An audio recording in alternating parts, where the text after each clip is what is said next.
कुणालची आई मेली तरी पण तिला नावं ठेवतात. मी प्रत्येक व्हिडिओ पाहिला, कुणालला आणि कुणालच्या आईलाच नावं ठेवतात. काय चुकलं त्या बाईचं? अरे, ती आता मेली तरी पण तुम्ही तिला नावं ठेवताय.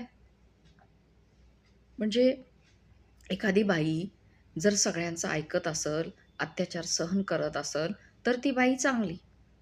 आणि जर एखादी बाई अत्याचाराच्या विरुद्ध थोडंसं बोलू लागली, सगळं विसरून स्वतःकडे लक्ष देऊ लागली, तर ती बाई समाजाच्या दृष्टीने खूप वाईट. अख्खा समाज त्या बाईला नावं ठेवतो. मुलगा चुकला तर मुलाला नावं ठेवतो. पण पुरुष चुकला तर पुरुषाला एवढं नावं ठेवत नाही समाज. त्याच्या चांगल्या बाजू कशा पुढं आणता येईल ते बघतात आणि चुकीच्या बाजू पांघरून घालायचं काम करतात. पुरुषाला एवढा समाज टॉर्चर करत नाही, तेवढा बाईला टॉर्चर करतो. का ती बाई मेल्यावर पण तिला सोडत नाही. असं का?